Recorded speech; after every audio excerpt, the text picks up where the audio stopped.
Hello guys, আসসালামু আলাইকুম। Welcome to my page and YouTube channel. আজকে আপনাদের জন্য নিয়ে এলাম শালগম দিয়ে মুরগির মাংস রেসিপি। চলুন তবে রান্নাটা দেখে নিই। প্রথমে মুরগির পিসগুলোতে আমি হলুদের গুঁড়ো আর লবণ দিয়ে ভালো করে মেখে রেখে দেব।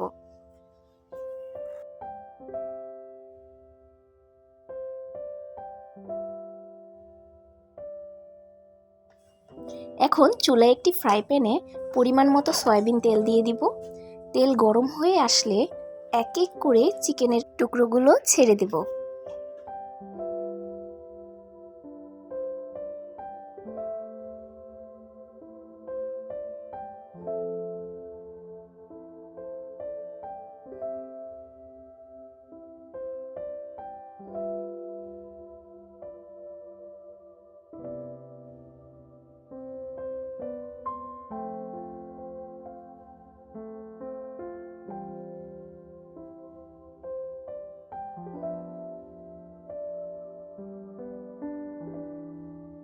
চিকেনের এক পাশ ভাজা হয়ে গেলে এবার চিকেনের টুকরোগুলোকে আমি উল্টে দেব অপর পাশ ভাজার জন্য।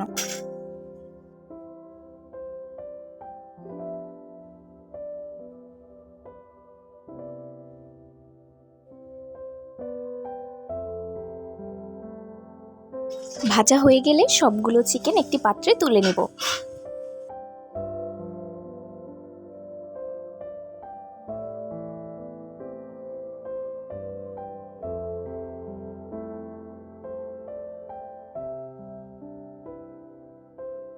এবার একই ফ্রাই প্যানে গোটা গরম মশলা দিয়ে দিলাম ফোড়ন, এরপর দিয়ে দেব 1 কাপ পেঁয়াজ কুচি।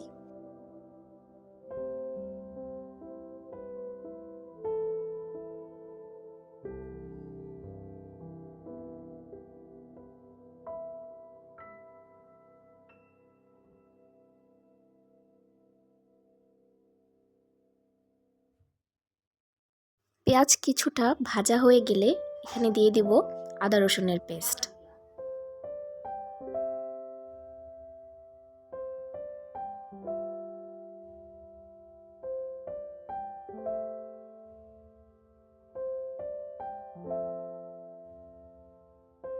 সাথে সামান্য একটু পানিও দিয়ে দিব, কারণ এরপর এক এক করে মশলা দিয়ে মশলাটাকে কষাবো।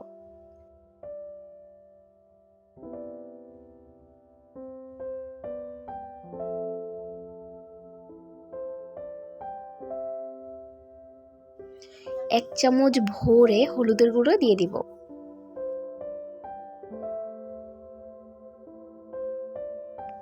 ভরে 2 চামচ ধনে গুঁড়ো দিয়ে দিব। 1 চা চামচ পরিমাণে জিরার গুঁড়ো দিয়ে দিব।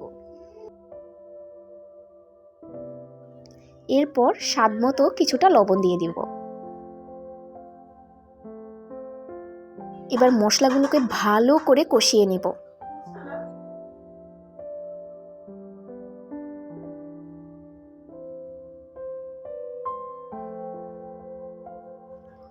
সামান্য একটু পানি দিয়ে মশলাটাকে আরো ভালো করে কষাবো।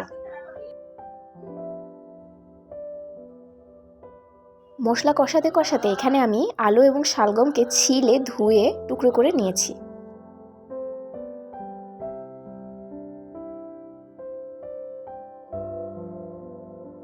মশলা কষানো হয়ে গেছে, এবার শালগম এবং আলুর পিসগুলো দিয়ে দিব।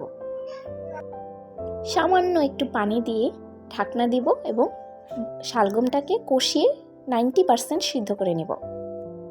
10 মিনিট পর ঢাকনা তুলে দেখলাম শালগম থেকে আরও পানি বের হয়ে গেছে। এবার চুলার আঁচটা কিন্তু আমি সম্পূর্ণভাবে লো ফ্লেমে রেখেছি। পুরোটা পানি শুকাতে শুকাতে শালগমটা 90% সিদ্ধ হয়ে যাবে।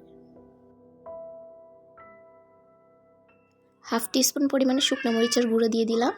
এরপর ভালো করে নেড়ে চেড়ে আরও একটু কষিয়ে নেব। এখন ভেজে রাখা মুরগির মাংসগুলো এখানে দিয়ে দিব এবং মুরগি এবং শালগমকে ভালো করে মিশিয়ে কষিয়ে নিব।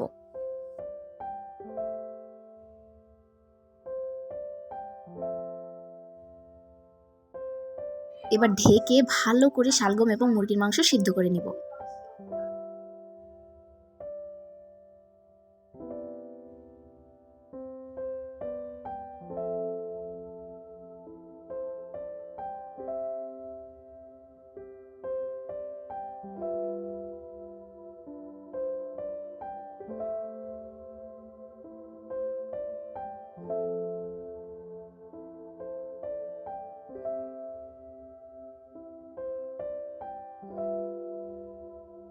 আবারও ঢেকে ভালো করে পানি শুকানো অবধি কষিয়ে নিব।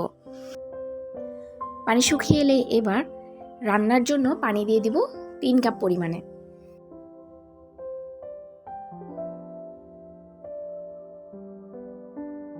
চুলার আঁচটা লো ফ্লেমে রেখে 30 মিনিট আমি এটাকে ধিমি আঁচে জাল করে নিব। এই পর্যায়ে গরম মশলা 1/2 টিস্পুন পরিমাণে দিয়ে দিলাম। এবার ঢেকে 5 মিনিট রান্না করে তুলে নিব।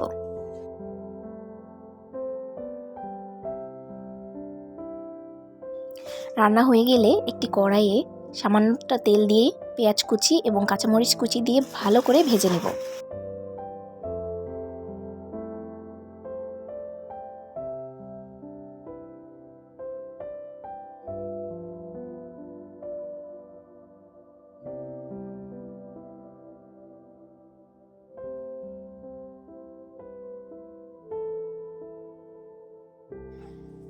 পেঁয়াজ বাদামি হয়ে আসলে রান্না করা শালগমের উপর পেঁয়াজ বেরেস্তা তেল সমেত ঢেলে দেব।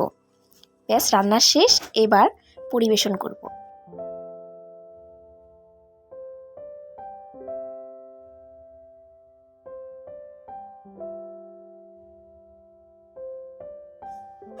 গরম গরম খিচুড়ি এবং আচারের সাথে শালগমের তরকারিটা আমি পরিবেশন করলাম। দেখতে সাদামাটা হলেও রান্নাটা খেতে খুবই দুর্দান্ত ছিল। আপনারা বাসায় ট্রাই করে দেখতে পারেন। অসম্ভব মজাদার একটা রান্না। খুবই কম মশলায় রান্না করা হয়েছে, কিন্তু স্বাদ কোনো অংশেই কম নয়।